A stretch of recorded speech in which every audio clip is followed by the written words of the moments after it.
प्रधानमंत्री हमारे सदन के नेता हैं। मेरी सबसे अपेक्षा है कि हम सबको माननीय प्रधानमंत्री जी को सुनना चाहिए। आप सबको मैंने पर्याप्त समय पर्याप्त अवसर दिया है। मैं अपेक्षा करता हूं कि हम सब सदन की उच्च मर्यादाओं परंपराओं को कायम रखेंगे और माननीय प्रधानमंत्री जो सदन के नेता हैं उनकी बात सुनेंगे। माननीय प्रधानमंत्री जी।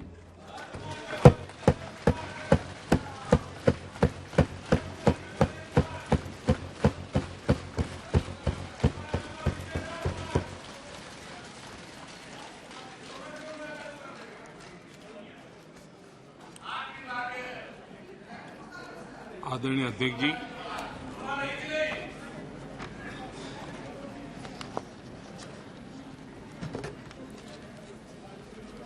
पिछले 3 दिवस से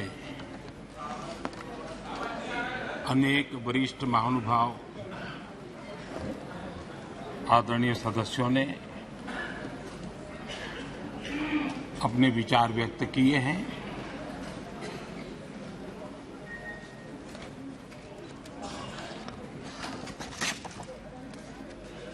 करीब सभी के विचार मुझ तक विस्तार से पहुंचे भी हैं। मैंने स्वयं भी कुछ भाषण सुने भी हैं। आदरणीय अध्यक्ष जी, देश की जनता ने हमारी सरकार के प्रति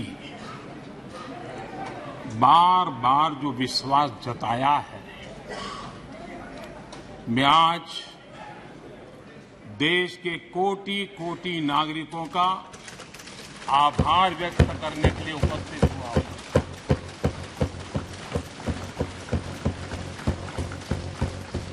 और अध्यक्ष जी कहते हैं, भगवान बहुत दयालु है और भगवान की मर्जी होती है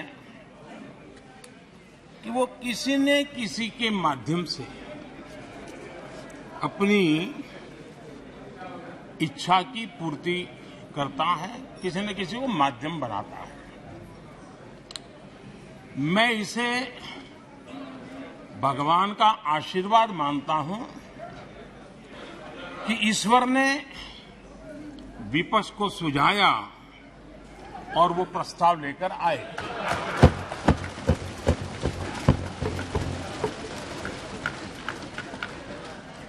2018 में भी ये ईश्वर का ही आदेश था, जब विपक्ष के मेरे साथी अविश्वास प्रस्ताव लेकर के आए थे। उस समय भी मैंने कहा था कि अविश्वास प्रस्ताव हमारी सरकार का फ्लोर टेस्ट नहीं है। मैंने उस दिन कहा था, बल्कि ये उन्हीं का फ्लोर टेस्ट है। ये मैंने उस दिन भी कहा और हुआ भी वही।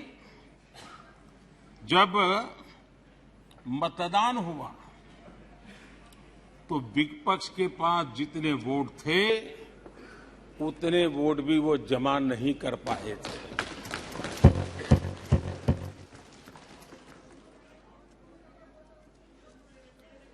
और इतना ही नहीं, जब हम सब जनता के पास गए तो जनता ने भी पूरी ताकत के साथ इनके लिए नो कॉन्फिडेंस घोषित कर दिया। और चुनाव में एनडीए को भी ज्यादा सीटें मिली और भाजपा को भी ज्यादा सीटें मिली। यानी एक तरह से विपक्ष का अविश्वास प्रस्ताव हमारे लिए शुभ होता है।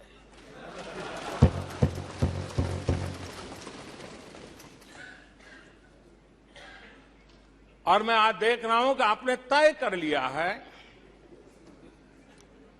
कि एनडीए और बीजेपी 2024 के चुनाव में पुराने सारे रिकॉर्ड तोड़ करके भव्य विजय के साथ जनता के आशीर्वाद से वापस आएंगे। आदरणीय अध्यक्ष जी,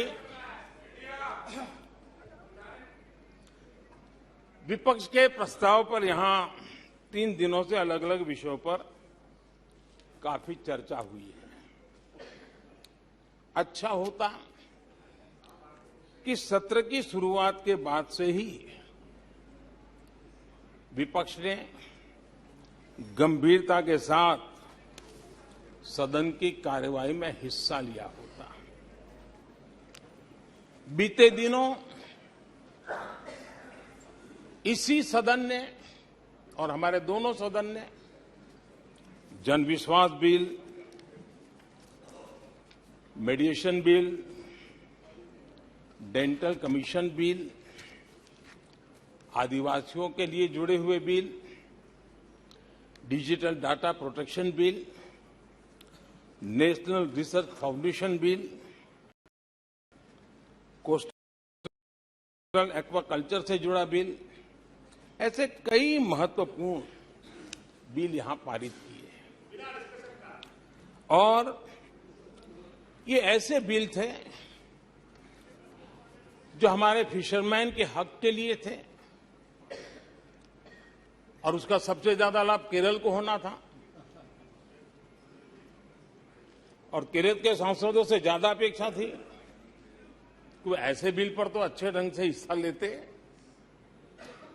लेकिन राजनीति उन पर ऐसी हावी हो चुकी है कि उनको फिशरमैन की चिंता नहीं है। यहां नेशनल रिसर्च फाउंडेशन का बिल था, देश की युवा शक्ति के आशा आकांक्षाओं के लिए एक नई दिशा देने वाला बिल था।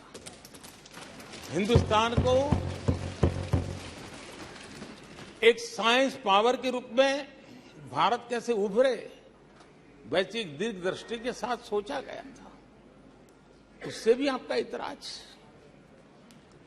डिजिटल डाटा प्रोटेक्शन बिल, ये बिल अपने आप में देश के युवाओं के जज्बे में जिस बात आज प्रमुखता से है, उससे जुड़ा हुआ था। आने वाला समय टेक्नोलॉजी ड्रिवन है। आज डाटा को एक प्रकार से सेकंड ऑयल के रूप में, सेकंड गोल्ड के रूप में माना जाता है। उस पर कितनी गंभीर चर्चा की जरूरत थी, लेकिन राजनीति आपके लिए प्राथमिकता थी।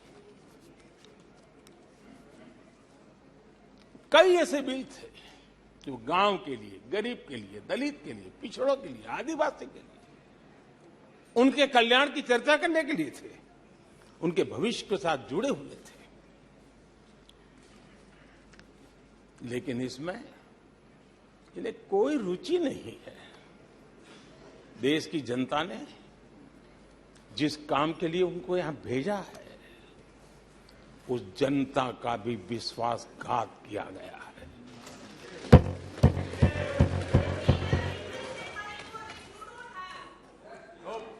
विपक्ष के कुछ दलों के लिए उनके आचरण से, उनके व्यवहार से उन्होंने सिद्ध कर दिया है कि देश से ज्यादा उनके लिए दल है, देश से बड़ा दल है, देश से पहले प्राथमिकता दल है। मैं समझता हूं आपको गरीब के भूख की चिंता नहीं है, सत्ता की भूख, यही आपके दिमाग पे सवार है। आपको देश के युवाओं के भविष्य की परवाह नहीं है, आपको अपने राजनीतिक भविष्य की चिंता है। और माननीय अध्यक्ष जी, आप झूठे एक दिन सदन चलने भी दिया, किस काम के लिए?